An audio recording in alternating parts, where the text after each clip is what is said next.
Hello everyone, Nathan here, and with the reveal of the next Battlefield title coming in June, and the recent supposed leak of Battlefield V, I've been thinking about the franchise a lot and what EA and DICE need to do to make Battlefield 2018 a great game. I think I and a lot of other people really enjoyed Battlefield 1 when it launched, but it just didn't have the staying power that games like Battlefield 4 had, and the numbers seem to back that up, because about a year and a half after its launch, it's lost more players than its predecessors, particularly on PC. So today I want to talk about what needs to change to get those players interested again. And let me just say before we start that if you're still playing Battlefield 1 and loving it, then great. These are just my opinions, don't let it affect you enjoying the game. So let's kick off with content, and specifically guns and attachments. Now I've spoken about this quite a bit in the past, but some of the main depth of Battlefield 4 came from the fact it had so many guns and almost countless ways to customize them to fit whatever your playstyle is. From suppressors and heavy barrels to ergo grips and shotguns attached to the underside of your primary weapon, there were just so many choices in Battlefield 4 that you could play every day for years and never use the exact same loadout twice if you didn't want to. Also, there were several universal guns in the form of DMRs, carbines and shotguns that you could use on any class. And while the majority of people used the assault class most of the time because it had access to the medkit, the universal weapons meant that no matter which class you picked, you had way more choice. Battlefield 1 though took a total detour from that formula, with relatively few unique weapons and only set variations for each of them. There's no mix and match of grips and scopes to pick whatever the player wants. Instead, you're pushed down set paths, and the depth just isn't there.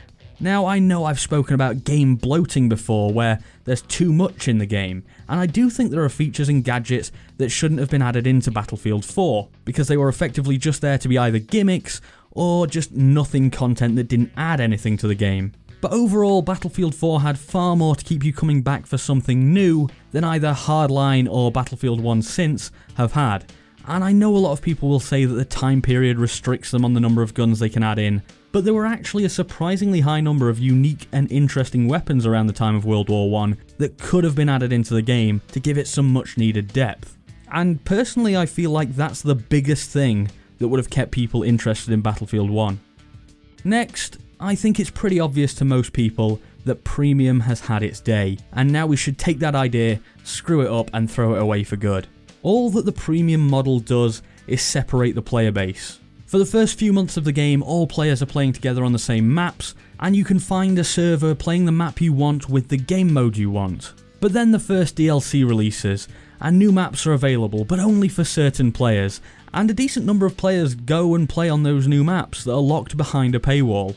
Suddenly there's far fewer people to play with, and it's much more difficult to find a match on the map you want with the game mode you're looking for. And it's not a good system for the people who buy Premium either, since those DLC servers will pretty much never be as populated as the base game servers. So you're paying extra for something that isn't as good as what you already had.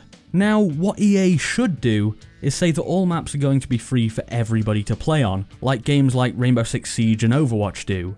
And we've seen some acceptance of this from EA, with Titanfall 2 having all of its maps for free, and even Battlefront 2 doing the same, although we all know the problems that resulted from that. And at the same time, neither of those games have been particularly successful for them, so who knows where EA will go with this. The other big problem with this suggestion is that they'll want to make the money up that they lost on Premium in other ways, and we will talk about that, but I want to save that for a bit later. But for now, on to my next request, which is please don't keep up the trend of having a big gimmick in your game, like LEVOLUTION or the BEHEMOTHS.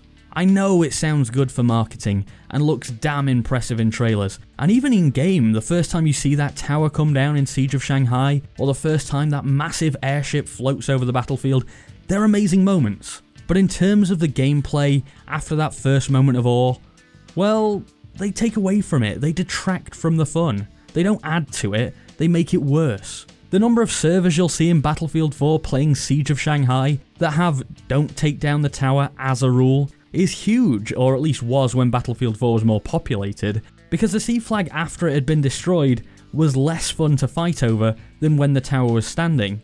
And as for Behemoths, well, anyone who thought it'd be a good idea to add in a way for players to be killed without any warning or any chance to respond needs their brain checking. because it's just not fun. If I get into a gunfight with another player and they outplay me using their skill or game knowledge, that's fine, and it encourages me to be a better player, to beat the next guy who attacks me. You learn from what they did and incorporate it into how you play. Getting killed from half a mile away by a bomb drop from something I have absolutely no possibility of responding to though, only encourages me to turn off the game. It doesn't make me want to learn, it doesn't make me think, oh, that guy's better than me. It's just an I win button that guy has and I don't have. In my opinion, DICE needs to focus on making the core gameplay enjoyable, the gunfights, and not adding in these crazy features that may well sell copies, but also infuriate players and drive them away from the game over time. And on a similar sort of point, no super soldiers please, hopefully for all game modes, but at least in Team Deathmatch. Coming up against that big armoured guy, the sentry with the machine gun, just sucks, because he has a huge advantage over you before either of you start firing your weapon. If his gun hits me for 27 damage with each shot, while mine hits him for like 4 damage, who do you think's gonna win? It's just not fair, and it's not fun for anyone except that one guy. Now, I actually do think the idea of pickups on the battlefield is a good one, and offers a nice mini objective for players to fight over, but it should be something like it was in Battlefield 4, like a sniper that one-shots in the chest as well as the head, instead of what Battlefield 1 does, which is essentially an invincibility suit. Next, they have to get their spawns right, or at least better. Now, this has been an ongoing issue for the franchise for as long as I can remember, with moments like the ones I'm showing you on screen now, where you either spawn in and immediately die, or you kill a guy and then his teammate spawns on his dead body and proceeds to kill you. It sucks. Honestly though, I don't really know how to fix this. When you've got so many people on a map, it's very difficult to have a spawn where you're 100% safe, but also close enough to the action that you don't have a really boring run back. And looking at it that way, I suppose all I'm really asking for is for this to be better, not perfect. I don't mind only living 10 seconds because I spawned in a dangerous place.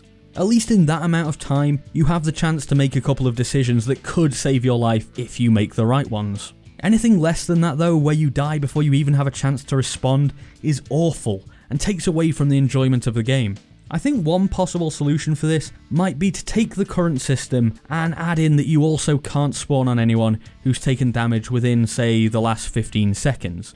Because at least that way, it'll be a little bit of proof that they're somewhat in a safe place. I also don't want to see the grenade and explosive spam that we've seen for a long time in the franchise. Grenades should be for area control mostly, to force someone to move out of cover so that you have the advantage in a gunfight with them. In recent Battlefield games though, they've become just a cheap way to get kills, and gadgets like the crossbow grenade launcher haven't helped, since all it really does is give you even more grenades to sling at the enemy. Don't get me wrong here, I've got no problem with grenades getting kills, but it should maybe be 1% of the kills a player gets. And right now, I'd be willing to bet, and I've seen some evidence of it, that the number is a lot higher than that. Especially when you add in the anti-tank grenades, which, surprise surprise, are also pretty strong as anti-infantry. And for the love of God, get rid of the gas grenades. I hate these things. Having any grenade that has such a vaguely defined area of effect is so frustrating. I mean, look at this clip. I'm at 5 health, so effectively if anything sneezes near me, I'll die. And there's a gas grenade here. But look at the area I want to run into. Looks perfectly clear, right? Well, nope. That's gas too. And just by looking at the information the game gave me here, there's no possible way to tell that that will kill me.